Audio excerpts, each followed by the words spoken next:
was in a cocktail bar when I met you. I picked you out, I shook you up and turned you around, turned you into someone new.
On enchaîne tout de suite.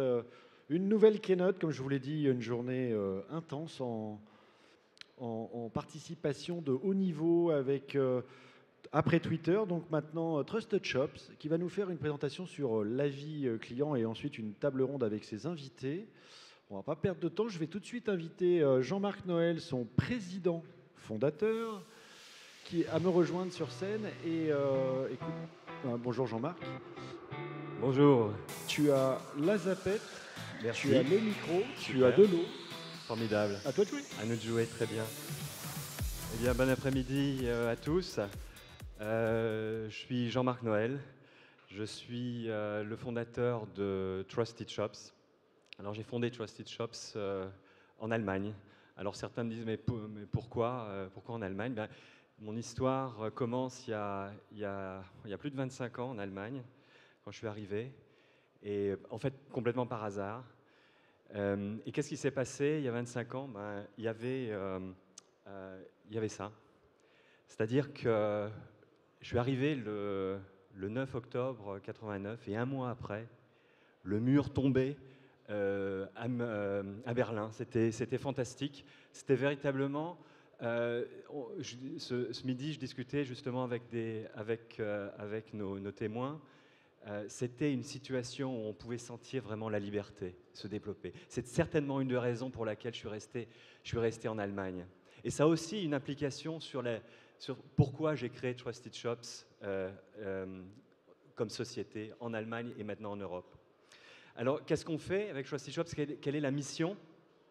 Notre mission, depuis le début, c'est de créer et d'inspirer la confiance sur Internet. Parce qu'on s'est dit, c'était dans les années 2000, on s'est dit, ben oui, il y a des vendeurs, des acheteurs qui se rencontrent, ça devient de plus en plus anonyme, de plus en plus rapide, et il nous faut donner des outils, des services pour que l'acheteur et le vendeur puissent travailler correctement, et pour ça, il s'agit de la confiance. Alors quand on parle de confiance, qu'est-ce que ça veut dire? Ben, ça veut dire finalement, je veux convaincre un client d'acheter sur mon site. Convaincre, c'est la finalité d'avoir une relation de confiance avec un site. Parmi vous, bon, comme j'ai passé pas mal de temps en Allemagne, parmi vous, qui ont fait allemand première langue? Voilà, il y en a, voilà, allemand première langue, très bien. Il y en a quand même pas mal, ben, ça va être bien parce qu'on va faire une petite question là. est-ce qu'il y a d'entre vous qui savent comment on traduit le mot convaincre en allemand? Il y a quelqu'un qui le sait? Est-ce qu'il y a quelqu'un qui le sait? Convaincre en allemand? Non? Ah, bah voilà. Überzeugen. Très bien. Le mot convaincre en allemand, c'est überzeugen. Et vous savez comment ça fonctionne l'allemand?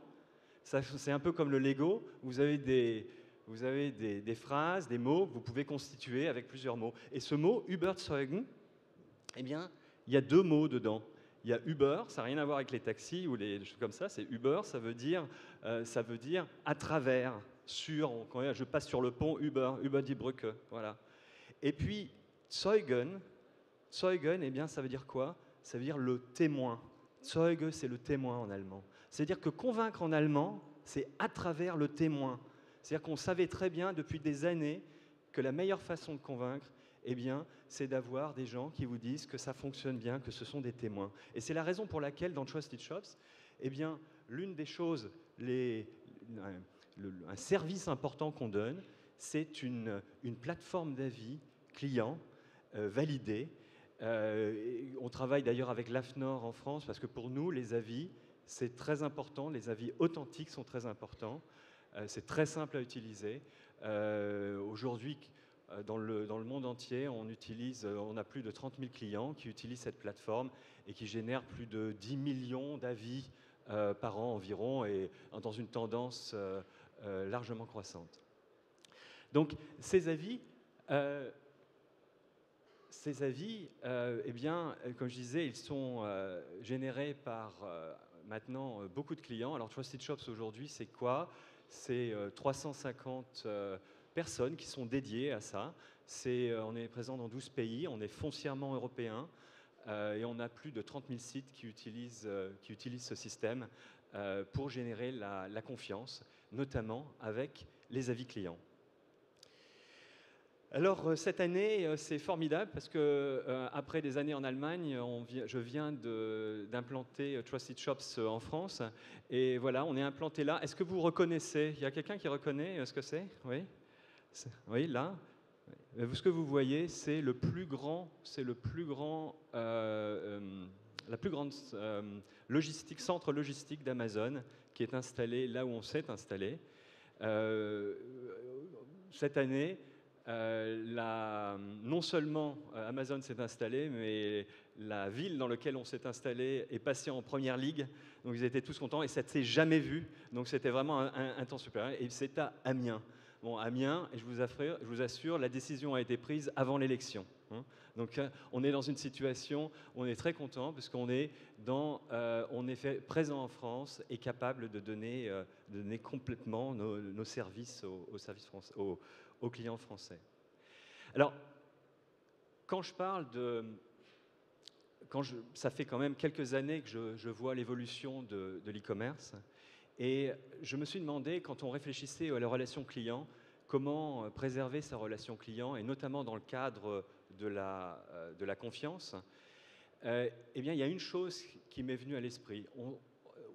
La première chose, c'est que eh bien, la confiance, via les avis, via les témoins, c'est quelque chose que l'on connaît depuis très longtemps. Maintenant, le monde change, nos comportements changent. Et il y a une remarque, une idée que j'aimerais bien vous donner aujourd'hui, qui est, si vous désirez préserver votre relation client, eh bien, il va falloir être prêt à perdre un certain contrôle vis-à-vis de ce client. Pourquoi c'est ça? Eh bien, parce qu'aujourd'hui, on vit dans un monde où n'importe qui peut donner des avis. L'avis de chacun peut véritablement atteindre tout le monde. Et quand je dis chacun, c'est vraiment chacun. C'est même le président des États-Unis qui nous donne quelquefois son avis sur un certain nombre de choses. Et il nous dit aussi là, attention, les fakes sont vraiment des choses qui sont problématiques. Oui, c'est vrai, c'est aussi problématique. La problématique des avis, c'est aussi, est-ce que ces avis sont authentiques? Donc on est dans un monde où tout le monde peut donner son avis sur une marque, sur un produit, indépendamment de ce que la marque veut dire. Indépendamment que le vouliez ou non, eh bien, les clients vont pouvoir vous donner vos avis sur votre performance. Dans l'e-commerce, quand on applique ça sur l'e-commerce, on s'aperçoit qu'une très grande majorité, une très très grande majorité des consommateurs aujourd'hui consultent les avis avant d'acheter. Hein, donc plus de 80%. Et ce qui est notamment intéressant, c'est de voir que, eh bien, quand ça s'est bien passé, tout va bien, mais que plus de 30% des consommateurs, s'ils ont une expérience négative ou malheureuse, eh bien, ils vont aller vouloir publier un avis. Alors, qu'est-ce que ça veut dire? Ça veut dire que si vous ne faites rien, si vous n'êtes pas actif dans ce domaine, votre profil de réputation, il va être plutôt un profil négatif. Puisque les gens vont dire, on le sait bien, quand je vais dans un restaurant ou dans un hôtel et je ne suis pas satisfait, je vais aller laisser mon avis. Donc il est extrêmement, il est indispensable de considérer que non seulement on ne peut pas laisser les consommateurs laisser les avis n'importe quand, mais il faut accélérer, il faut essayer de solliciter constamment ses clients pour obtenir ces avis. En fait, quand on regarde l'évolution des 10 dernières années, des 15 dernières années, on s'aperçoit qu'au départ, on avait des marques qui produisaient un produit. Je vends mon produit. Ce produit, eh bien, je fais du marketing pour obtenir ce produit, pour indiquer à mes clients, c'est un produit génial. Le client va discuter avec sa famille, peut-être ses amis, c'est tout. Aujourd'hui, le changement fondamental, c'est que l'on passe d'une approche qui était orientée produit à une approche de plus en plus centrée sur le client. Puisque le client, en fonction de ce qu'il va vouloir, comment il va reconnaître votre marque, votre produit, votre service, eh bien, il va être non seulement un récepteur, mais il va être un émetteur. Qu'est-ce que ça veut dire centré sur le client? Centré sur le client, là, c'est pas seulement, quand on discutait, on disait qu'est-ce que ça veut dire pour vous? Les gens me disaient, ah oui, c'est la satisfaction client, etc. Non, c'est pas la satisfaction client. Centré sur le client, ça veut dire être centré sur la profitabilité de l'entreprise. C'est être capable, finalement, de discerner les clients et leurs besoins et d'être capable de proposer ce service et ce produit adapté à son client. Parce que finalement, tous vos clients ne sont pas nés égaux. Et ça, c'est très important. C'est un concept qu'on a discuté, que j'ai pu discuter dans les années dernières, les 2 dernières années notamment, avec beaucoup de marchands qui ont commencé très spécifiquement à sélectionner, à segmenter leurs clients pour comprendre quels étaient les clients profitables, quels étaient les clients sur lesquels on pouvait proposer tel ou tel service. Mais évidemment, pour faire ça, il faut avoir de l'information sur vos clients. Sinon, vous n'êtes pas capable de le faire. Donc finalement, quel est l'impact de ce changement, de ce produit, de cette approche plutôt centrée produit vers l'approche plutôt centrée client? Eh bien, on s'aperçoit que dans les 15 dernières années, quand on regarde l'évolution des grandes sociétés comme les Fortune 50, ce sont les 500 plus grandes entreprises américaines, eh bien, on s'aperçoit que plus de 50% ont disparu. Autant en 1955, quand une société démarrait, eh bien, elle avait une espérance de vie de 75 ans. Aujourd'hui, eh bien, l'espérance de vie est réduite par 5 à 15 ans. Pourquoi? Parce que les choses changent, parce qu'on doit s'adapter à nos clients. La focalisation du client, la compréhension du client, être centré client, c'est aussi avoir un centrage sur les résultats. Être capable de prendre des décisions qui vont résoudre le problème du client. Donc la question aujourd'hui, aujourd'hui pour répondre à cette question, je vais aussi utiliser des témoins, puisque la question, est-ce que c'est je dois utiliser des avis? Non, la question n'est plus est-ce que je vais utiliser des avis. La question, c'est comment je dois valoriser mes avis. Et ça, il y a des situations spécifiques que j'aimerais bien discuter avec vous et avec mes témoins. Ce sont des entreprises innovantes, chacun dans un domaine, qui utilisent les avis clients pour préserver et développer leurs relations clients. Alors j'aimerais bien inviter sur la scène Rachel, s'il te plaît, de Showroom Privé. Merci Rachel. J'aimerais, Guillaume, s'il te plaît, de Back Market. Merci.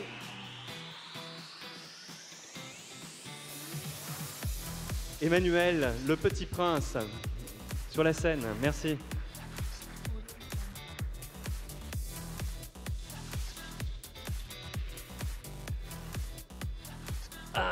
Eh bien, merci d'avoir accepté d'être avec nous aujourd'hui pour discuter de la relation client et des avis. Et j'aimerais bien commencer simplement pour dire, par exemple, Rachel, comment tu as débuté avec les avis clients? Bonjour à tous. Peut-être en 2 mots avant de vous parler des avis clients. Donc, je me présente rapidement. Je m'appelle Rachel Bouvier. Je travaille chez showroomprivé.com.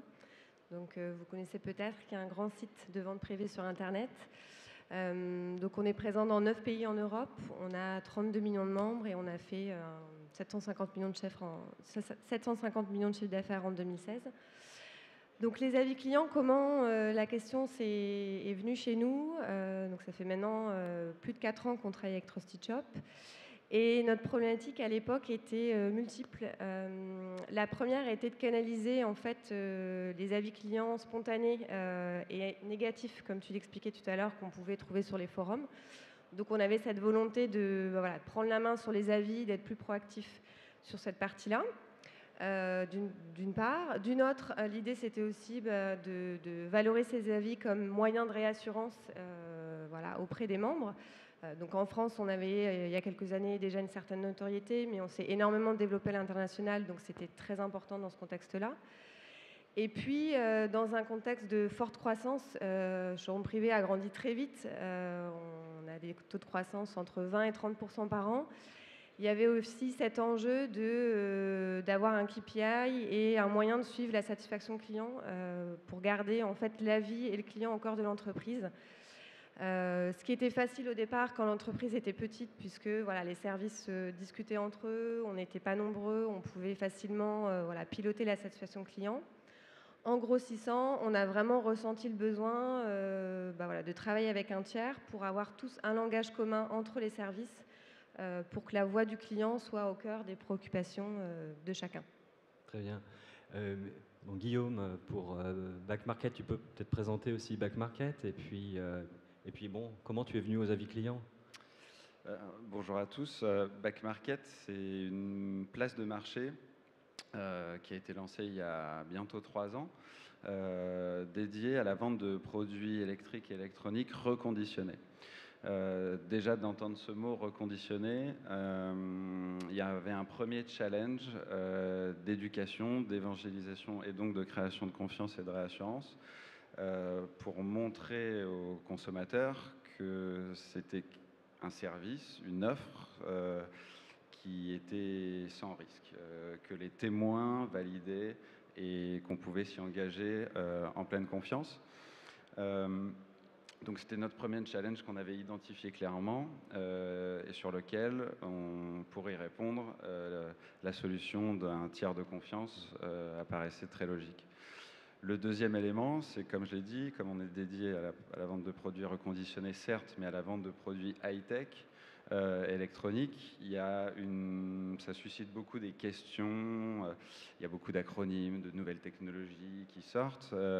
Donc potentiellement aussi un frein à l'achat et en tout cas l'achat sur Internet sur notre plateforme.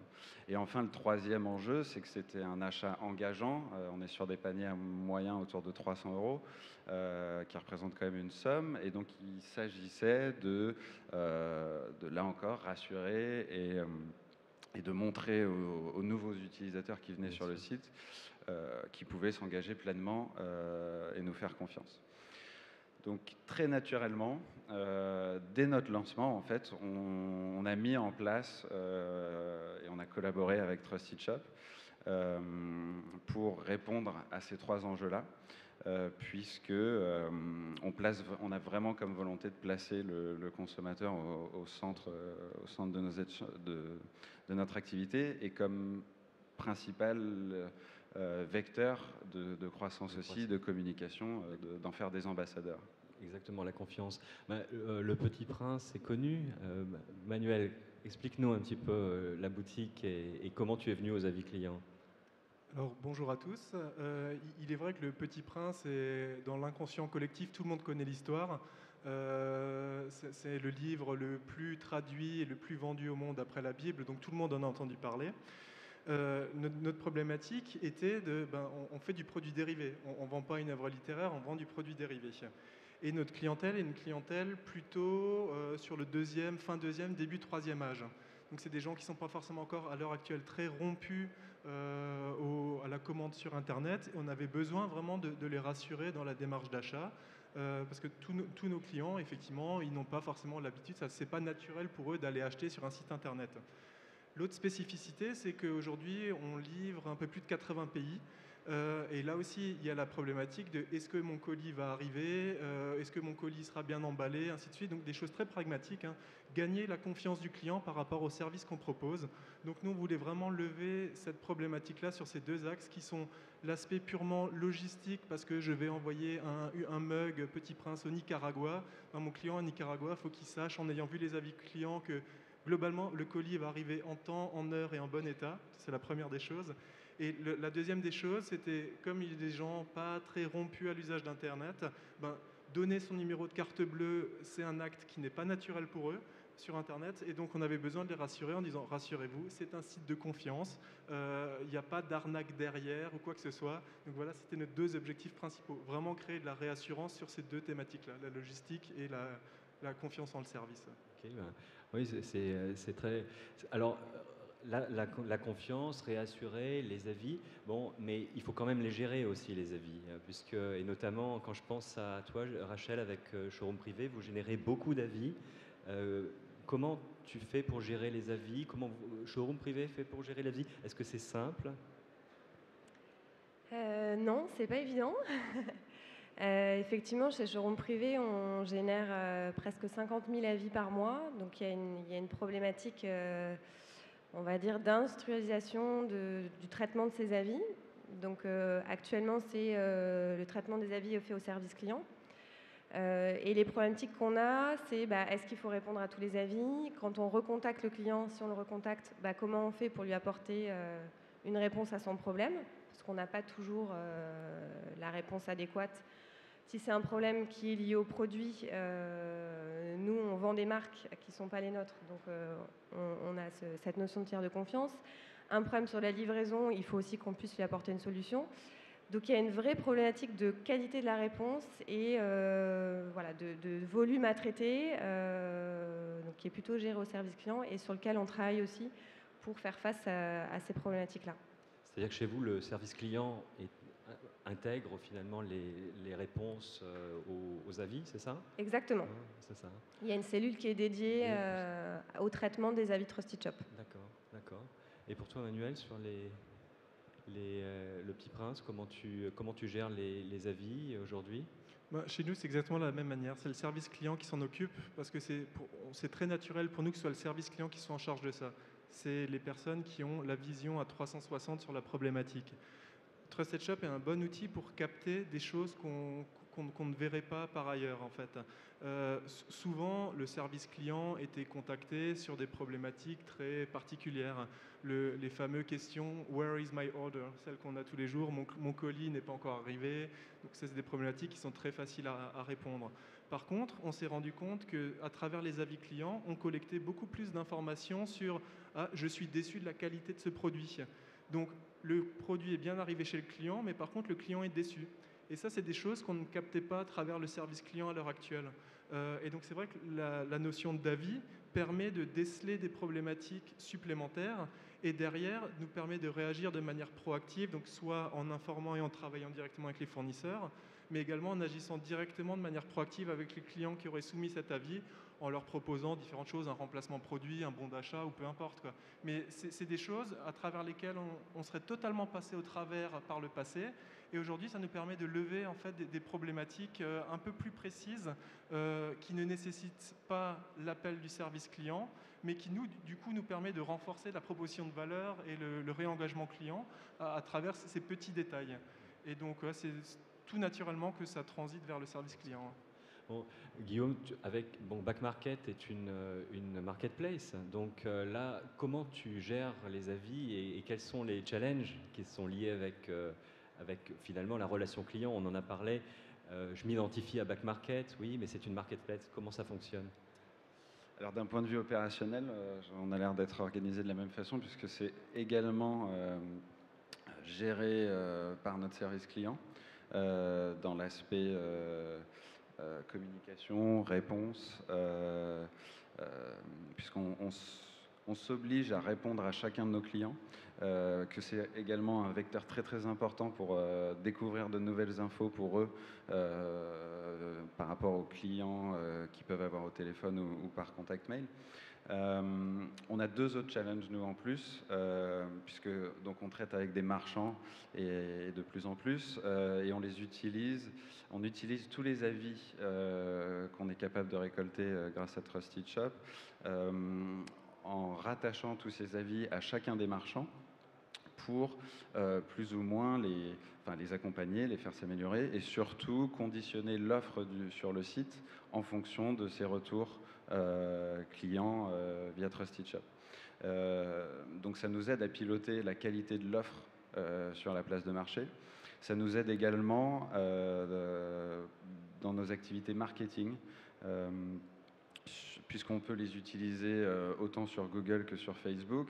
Donc il y a un aspect, certes, arrivé sur site, expérience post-achat, enrichissement de l'expérience en aval, mais également en amont sur tous les vecteurs et les autres canaux marketing, ce qui nous a aussi grandement aidé dans notre challenge de visibilité. Donc c'est presque utilisé par tout le monde dans l'entreprise finalement. Donc finalement, avec les avis clients, on va dire deux grandes parties. L'optimisation que tu peux en faire comme retour d'avis et d'informations sur tes marchands et les produits, et la capacité, au point de vue de ton marketing de confiance finalement, de les mettre en avant par marchand. C'est bien ça? C'est exactement ça. Ça nous aide à... Est-ce que nous faisons bien notre travail? Est-ce que nos marchands font bien leur travail? Et est-ce que les consommateurs sont contents ou pas contents? Mais surtout, dans quelle mesure on peut répondre à leur ressenti et améliorer leur expérience? Rachel, dans Showroom, comment tu utilises alors ces infos que tu récupères des avis? Est-ce que, au point de vue de l'achat, par exemple, est-ce que vous pilotez comme ça? Est-ce que vous avez un feedback à l'intérieur de vos process? Donc nous, les avis Trusted Shop, c'est comme Back Market, ils sont au cœur de l'entreprise et c'est une mine d'or qu'on essaye d'exploiter chaque jour. Donc la démarche qu'on a eue, c'est qu'on rapproche chaque avis client d'un numéro de commande et qu'on a plugué à notre outil de BI en interne. Et ça nous permet en fait de monitorer les avis clients avec plein de filtres différents qui servent à toute l'entreprise. Donc par exemple, on est capable de filtrer les notes Trusted Shop par type de transporteur. Donc ça nous permet aussi de challenger la qualité de service de nos transporteurs. On peut également filtrer les avis clients par type d'entrepôt, puisqu'on a plusieurs prestataires logistiques, ce qui nous permet également de les challenger. On peut monitorer nos avis par type de catégorie de produits, parce qu'effectivement, entre livrer du prêt-à-porter et livrer des meubles, c'est pas le même métier et on a des approches et des niveaux de qualité différentes. Et ça nous permet de savoir sur quelle catégorie de produits on doit s'améliorer et se challenger. Et puis on est même allé encore plus finement en termes de granularité, où on redescend les avis produits au niveau de la vente. Donc chaque acheteur, chez nous les acheteurs, ce sont les équipes qui négocient des stocks avec des marques. Donc chaque acheteur a un feedback sur la note Trusted Shop de sa vente. Et on va même jusqu'à incentiver les acheteurs et faire peser le poids de la note Trusted Shop dans leur rémunération. L'idée derrière tout ça, c'est en fait de se dire qu'une vente qui fait du chiffre d'affaires, c'est bien, mais si derrière il y a un taux de retour qui est fort ou une satisfaction client qui est très mauvaise, à moyen ou à long terme, ça peut être préjudiciable pour l'entreprise. Donc c'est bien de monitorer le chiffre d'affaires, mais c'est aussi bien de monitorer la croissance future. Donc Trusted Shop, c'est un moyen de les incentiver et ils ont également accès à tous les verbatim clients. Donc ça rejoint un peu l'idée du petit prince, c'est que les avis nous donnent aussi des infos très précises sur les produits, sur des détails.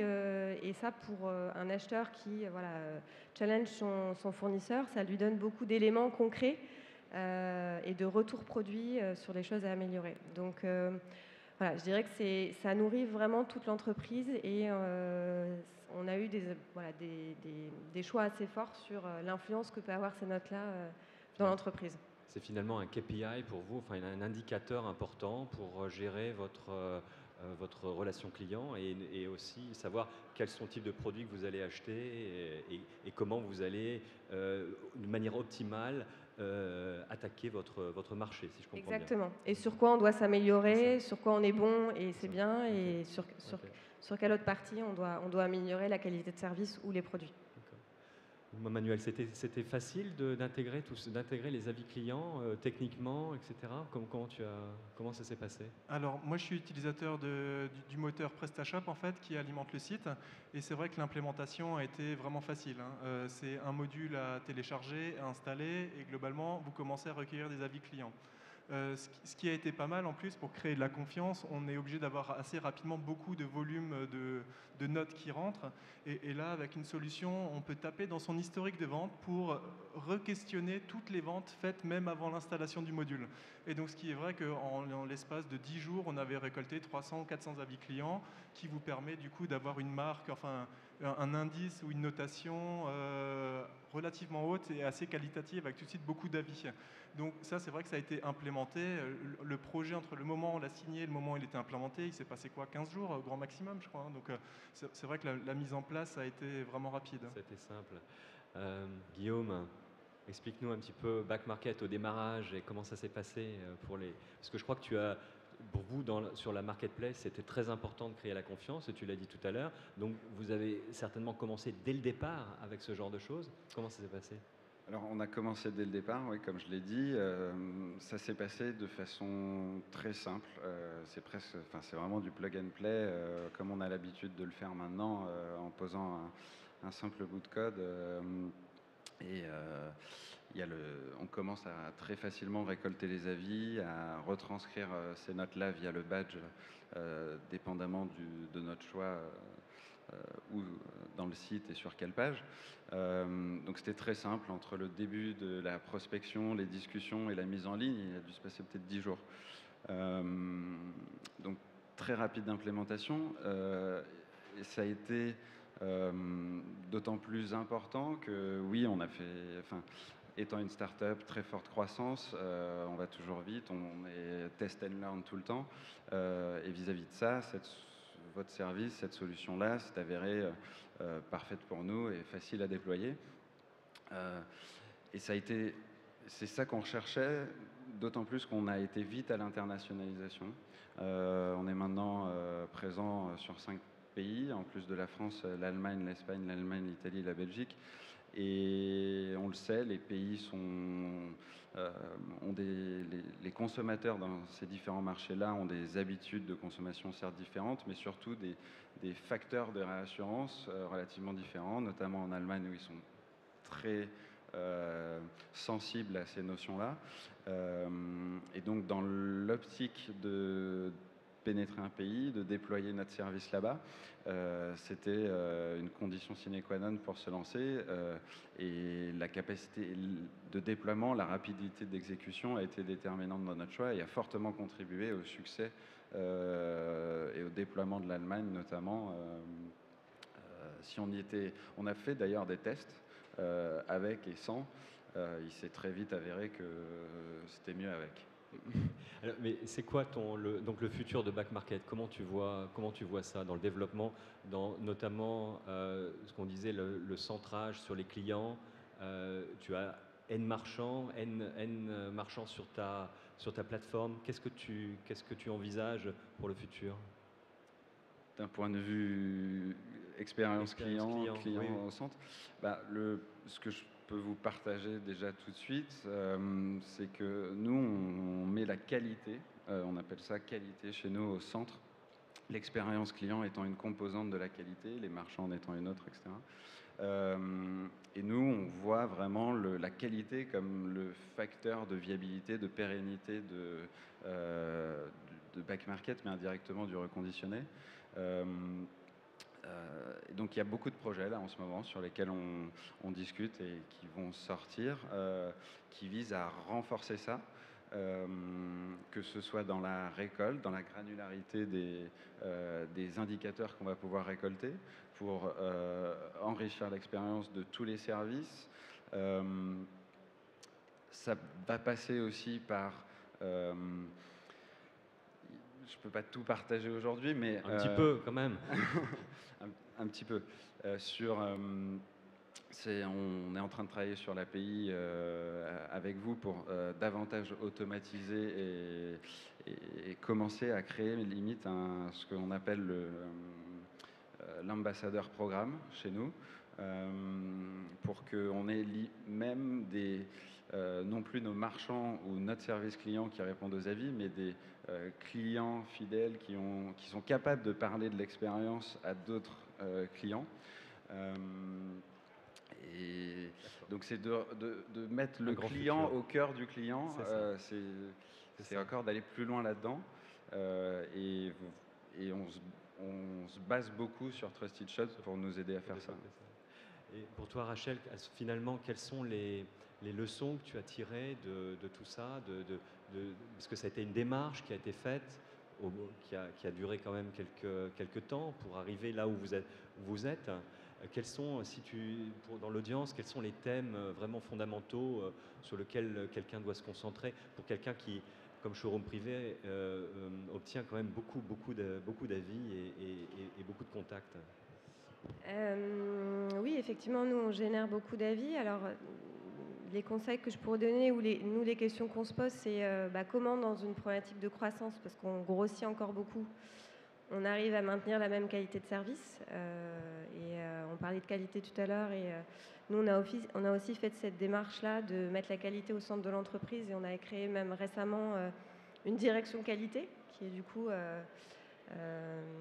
externe au marketing. C'est vrai que la démarche d'avis client a plutôt été initiée dans mon équipe au CRM, mais on a la volonté maintenant d'avoir un service qualité qui est, on va dire, neutre, qui n'est ni au marketing, ni à la logistique, ni au service client, et qui fait, on va dire, vraiment, qui a ce rôle de porter la voix du client dans l'entreprise et qui s'appuie totalement sur Trusted Shop.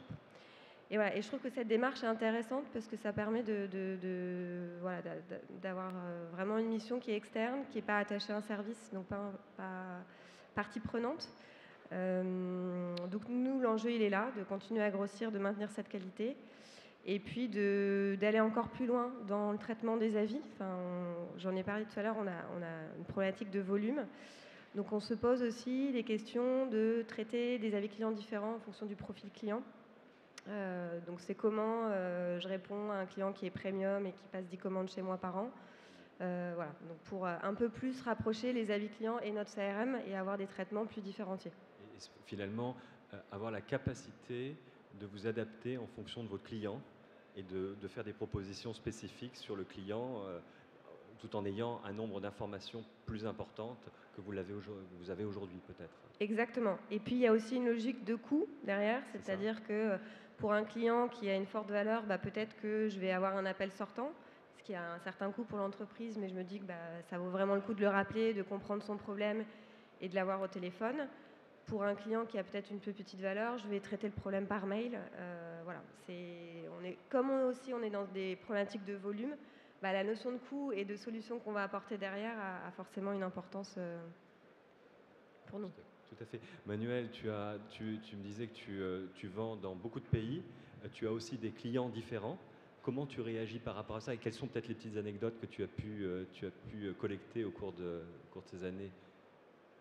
Alors, il est vrai qu'on est également dans cette même logique. D'abord, je voudrais juste commencer par dire quelque chose avec les avis clients par rapport à un traitement pur par un service client classique.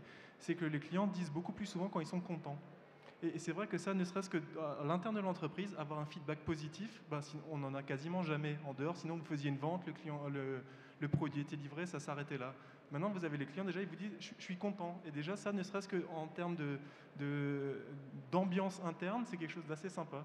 Avant, votre service client, il traitait que les problèmes. Aujourd'hui, il traite les problèmes, mais aussi des choses qui vont bien. Donc, effectivement, ça, c'est quand même quelque chose qui est pas mal, quoi. Et c'est vrai que pour aller dans cette logique, ce que disait Rachel, on est sur quand même, nous, sur une proposition de valeur qui est sur l'humain. L'histoire du Petit Prince, c'est une histoire d'humanité, c'est une histoire un petit peu philosophique.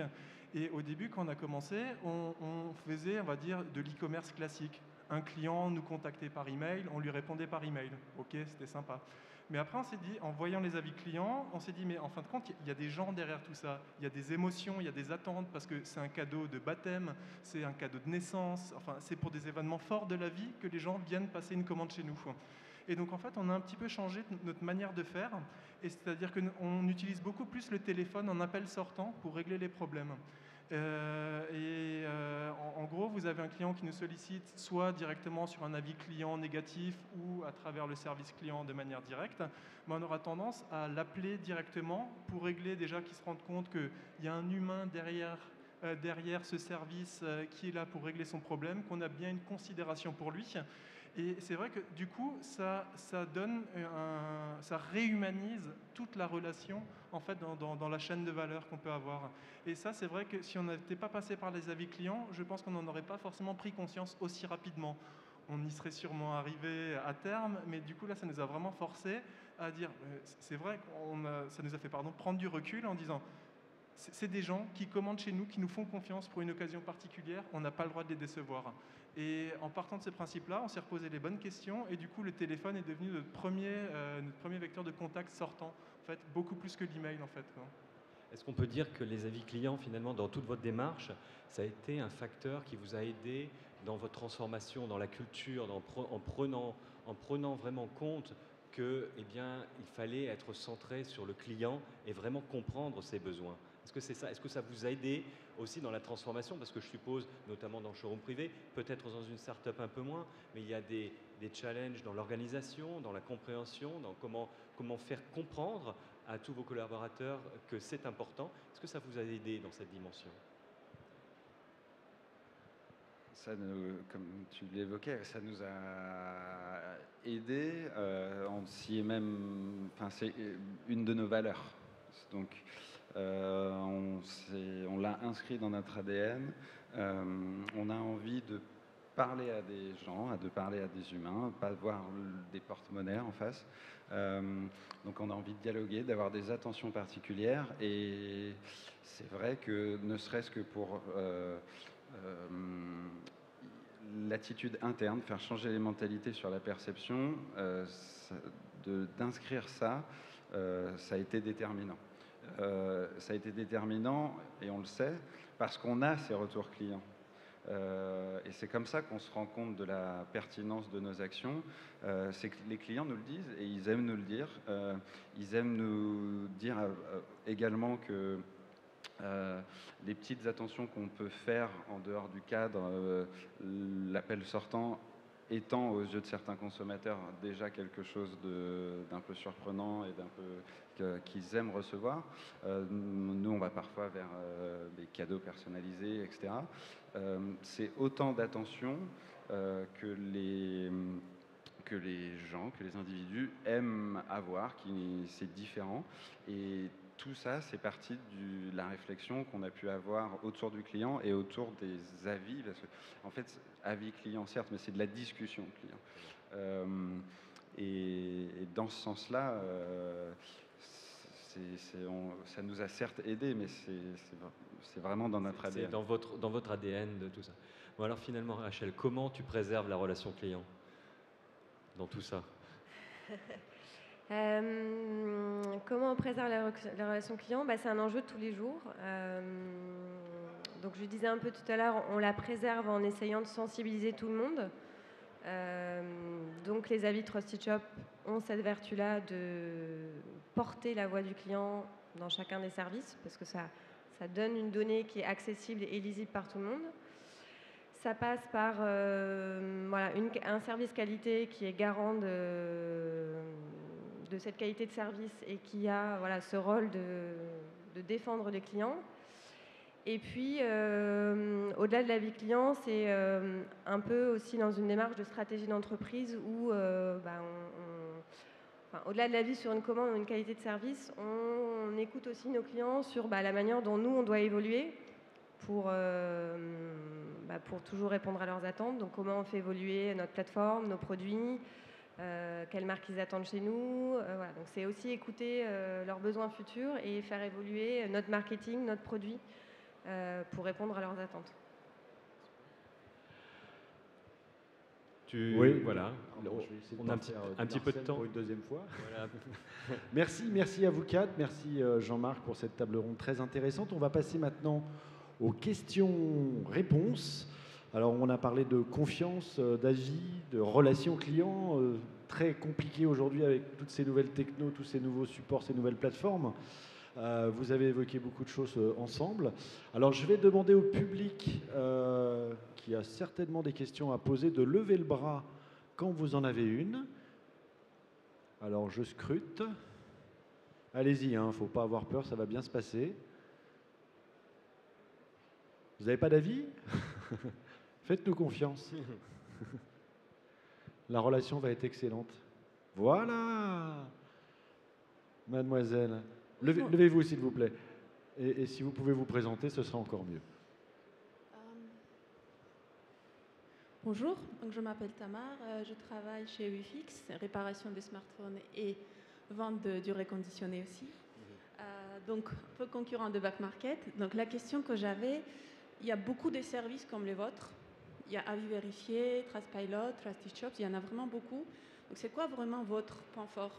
Comment s'y retrouver quand on cherche un service comme le vôtre? La première distinction, c'est que Trusted Shops a misé sur les avis authentiques, c'est-à-dire à l'instar d'autres plateformes ouvertes, tous les avis sont uniquement des avis de clients qui ont effectué une transaction. Donc ça, c'est très important, parce que ça doit être des avis que en laquelle on peut avoir confiance. Ça, c'est le premier point. Et la solution Trusted Shops est évolutive dans 12 pays, donc ce qui est différent aussi de d'autres concurrents. Et c'est une solution qui va plus loin parce que derrière tout ça, on a 350 personnes qui travaillent et on l'a entendu aujourd'hui, toutes les situations sont toujours un petit peu différentes pour supporter le développement de chaque entreprise, que ce soit des marketplaces ou des ventes privées ou des e-shops. Et je crois que ça, c'est quelque chose qu'on est les seuls à pouvoir proposer dans cette dimension. Et si tu permets, Jean-Marc, j'aimerais juste rebondir là-dessus encore. C'est vrai qu'on parle d'avis client, mais il y a une deuxième couche chez Trusted Shop qui est intéressante, c'est la certification. Nous, on a fait cette démarche de certification du site. En fait, c'est un vrai audit qui est mené par quelqu'un qui décrypte l'ensemble de vos conditions générales, de votre tunnel d'achat, de la petite astérix qui renvoie au bas de page que personne ne lit. Eux, ils les lisent vraiment. Et en fait, ils vous délivrent une certification. Donc nous, on a fait cette démarche sur la France et l'Allemagne. Et notamment en Allemagne, on avait des velléités de nous développer plus fortement sur ce marché-là. Et ce qu'il faut savoir, c'est que le marché allemand, si votre site n'est pas certifié par un organe tiers, les consommateurs ne vont pas venir acheter chez vous. Et on a choisi également Trusted Shop aussi pour ça, parce qu'ils sont également leaders sur la certification de sites en Allemagne. Donc en dehors de l'avis client, il y a cette surcouche également de certification de votre site qui est sûr que vous faites, que vous utilisez vraiment les procédures de la bonne manière, et ce qui réengage et qui réassure encore d'autant plus vos clients en fait. Merci. J'ajoute encore un point, parce qu'il y a un point fondamental qui est aussi dans les avis clients. On a parlé de l'authenticité, mais il s'agit aussi, quand vous utilisez une solution d'avis client, que cette solution soit en règle avec la loi. Et quand vous envoyez une demande d'avis à un client, eh bien, il faut que le client vous ait autorisé à faire cette demande d'avis. Ce qui n'est pas toujours le cas sur d'autres plateformes. Là-dessus, notamment avec le 25 mai 2018, arrive une nouvelle loi sur la protection des données. Et là-dessus, Trusted Shops a une spécialité qui sont l'ensemble des services juridiques experts, dont ce que tu as mentionné, Manuel, qui vous aident et surtout vous montrent comment utiliser le système d'une manière correcte. Parce que ce que vous ne voulez pas, c'est lancer un système, récupérer des avis et qu'ensuite quelqu'un vous dise non, non, non, non, ces avis ne sont pas valables, vous les perdez. Et en plus, vous avez apparemment, il y a aussi une amende qui va avec ça. Donc ça, c'est quelque chose qui est important à prendre en compte quand vous regardez les systèmes d'avis. Merci Jean-Marc. D'autres questions? Monsieur, on vous apporte le micro. Si vous pouvez vous lever, vous présenter. Merci. Bonjour, Hugo Stahl de Mécatechnique, dans le Nord. Je suis responsable parcours client et je voulais savoir un peu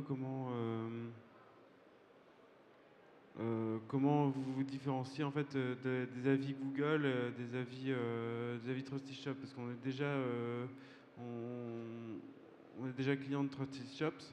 Et on a la problématique qu'en fait, Google recueille aussi des avis qui ne sont pas modifiables, pas commentables. Et je me demandais comment est-ce qu'on pouvait s'en séparer pour uniquement utiliser Trusted Shops. Exactement. Moi, ce qu'on vous recommande, et on recommande à tous, c'est de solliciter tous vos clients avec Trusted Shops pour obtenir des avis, le maximum d'avis sur vos transactions. Trusted Shops a depuis des années un partenariat avec Google, depuis des années. Google vient récupérer les avis de Trusted Shops, les intègre. Si vous faites des campagnes AdWords, etc., ces avis vont être remontés et Google les transforme en étoiles. Alors, ça veut dire que finalement, les Google Reviews, qui ne sont effectivement, que vous ne pouvez pas commenter, eh bien, vous pouvez vous en passer finalement. Puisque vous allez récupérer tous les avis vont être envoyés à Google et tout votre référencement va continuer à fonctionner. Est-ce que ça répond à vos questions? D'accord, mais comment on fait pour éviter qu'ils donnent leur avis sur Google et pas... L'avis, c'est ce que je disais tout à l'heure, on est justement dans ce monde où quelqu'un peut aller sur Facebook, sur Google et vous donner un avis, même s'il ne vous connaît pas et n'a pas de transaction. La seule façon de contrecarrer ceci, c'est de récupérer le maximum d'avis avec des plateformes comme la nôtre, et de montrer quand quelqu'un va faire une recherche sur votre site, tous ces profils qui sont optimisés pour la recherche vont remonter le plus haut possible et vont montrer l'image réelle de votre société. Et sur ces profils, vous êtes capable de répondre à vos clients. Ça, c'est la chose fondamentale. D'accord, donc on ne peut pas empêcher Google d'envoyer un email à l'acheteur pour lui demandant de donner son avis sur Google Review. Les avis, quelqu'un qui a un compte Google+, peut vous donner un avis, notamment sur des sites locaux, sans que vous ne puissiez faire quoi que ce soit. Et c'est justement ça le problème. Merci. Ok, merci. Oui, il faut lutter contre les trolls. D'autres questions? Bonjour. Très bien, merci. Madame Braou du groupe Alcor, centrale d'achat de fournitures de bureaux et scolaires. Je voulais savoir, parce que j'ai entendu le nombre d'avis, notamment chez Showroom Privé, 50 000, si j'ai bien entendu le chiffre, en termes de réponse, puisqu'il peut y avoir du mécontentement, il peut y avoir simplement une remarque. Je voulais savoir, je ne sais pas si c'est 50% de votre solution, et humainement aussi, il y a un choix de stratégie. Comment ça se passe? Est-ce que vous répondez à tout ou pas? Non, on ne répond pas aux 50 000 avis clients. Ça ne serait pas possible et ce n'est pas forcément utile. Donc déjà, on traite plutôt les notes qui varient entre 1 et 3, parce que Trusted Shop, vous mettez une note, une note sur 5. Et puis après, ce que je vous disais, on a une démarche en fonction de... Parce que quand vous laissez votre note, il y a également un verbatim client. Donc le client peut laisser une petite phrase pour expliciter son problème. Et on va en priorité rappeler le client pour lequel on peut avoir une action soit corrective, donc soit apporter une solution à son problème, soit effectivement avoir une compensation pour le dédommager, lui donner un bon d'achat ou une explication s'il a été déçu. Donc non, on ne traite pas les 50 000 avis clients. Néanmoins, ça fait plusieurs centaines, voire milliers d'avis clients traités par mois. Donc c'est ce que je disais, il y a un effectif dédié au service client à cette partie-là. Tu veux rajouter quelque chose, Jean-Marc, peut-être? Oui, Vous voulez continuer Simplement, y Pardon. a-t-il, vous utilisez les mots-clés ou voilà, c'est la C'est ça. question. Vous pouvez analyser. Alors maintenant, peut-être une réponse aussi sur la réponse sur les avis négatifs. Ça, c'est quelque chose de très important, puisque c'est là-dessus que vous allez créer la confiance. Quelqu'un va les voir d'une manière, quand on regarde un profil, le consommateur va plutôt s'orienter sur les avis négatifs que les avis positifs. Et c'est la raison pour laquelle, sur un avis négatif, c'est une bonne idée de résoudre le problème et de répondre et de montrer comment on a résolu le problème. Donc là-dessus, c'est ce que disait Rachel, c'est important d'avoir quelqu'un de toutes les façons dans votre société qui résout ce problème, puisque ce problème existe quelque part. Simplement, il faut le montrer, il faut l'afficher. Maintenant, au point de vue, la machine derrière est capable d'analyser les verbatim d'avis, et vous avez des systèmes d'analyse de sentiments, d'analyse de mots-clés qui vous permettent de remonter si ça va bien. Maintenant, il reste quand même une action à faire manuelle et organisationnelle. Merci. Monsieur, une question? En fait, la notation Uber, c'est toi. Julien Brosse, je travaille chez Hélène of Troy. Une question pour rebondir sur cette partie de entre guillemets, réaction ou de correction des avis négatifs. Est-ce que une fois que vous avez rappelé la personne, elle peut modifier son avis ou elle peut recommenter son avis, ou est-ce que l'avis négatif reste ad vitam aeternam sur le site? Le consommateur peut modifier son avis dans un certain délai. Donc il va sur son compte, il a la capacité de modifier son avis. On va évoluer probablement dans les prochaines versions où on va vous donner une possibilité de demander de nouveau un avis pour montrer finalement l'évolution de ce système et du cas finalement. Merci. D'autres questions? Une dernière peut-être, oui. Bonjour, Merci. Inès Coudray de Sud de Sous-Sport. Donc, je suis déjà cliente de Trusted Shops et j'en suis ravie. Je voulais vous dire par rapport à d'autres concurrents, je ne connais pas, mais il y a vraiment de l'humain aussi chez Trusted Shops, c'est ce que j'apprécie. Ma question, pour les avis, on peut y répondre, mais je ne savais pas, est-ce que c'est visible justement? Je ne savais pas qu'on pouvait... Oui, sur le profil des avis de votre shop, vous allez voir l'avis et votre réponse. Et donc, le client va pouvoir véritablement voir que vous êtes occupé du cas et que vous avez probablement résolu le cas. Et c'est là, comme je disais à madame, que vous créez la confiance finalement vis-à-vis des consommateurs. Merci beaucoup. Jean-Marc, un petit mot pour conclure? Moi, je trouve que c'est un temps formidable dans lequel on vit. On a tellement de possibilités. Maintenant, on a beaucoup de possibilités. C'est ce que je voulais. Donc, si j'ai un message à vous donner, c'est les avis clients sont vraiment indispensables, mais il faut vraiment être prêt à peut-être un petit peu perdre le contrôle. Le contrôle est donné plutôt aux consommateurs. Il ne faut pas avoir peur de ça. Si vous sollicitez vos clients, si vous récupérez vos avis, eh bien vous allez avoir du retour qui va être formidable, puisque vous allez avoir tout à l'heure, Guillaume disait, il parlait d'un programme d'ambassadeurs, mais c'est ça, vous allez avoir des clients qui vont parler dans les réseaux, sur d'autres, et ça va être de la publicité gratuite. Maintenant, ça n'arrive pas comme ça, simplement, sans rien faire. Mais c'est un potentiel énorme qu'il faut savoir utiliser aujourd'hui. Merci beaucoup Jean-Marc. Et pour le mot de la fin, donc, c'est n'ayez pas peur. Voilà, merci à vous quatre. Merci pour cette table ronde très intéressante. On peut les applaudir.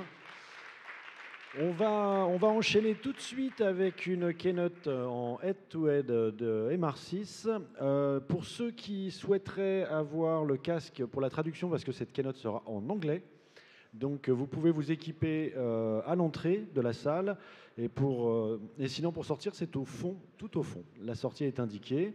On redémarre tout de suite. Merci de patienter juste quelques secondes et c'est ensuite à MR6.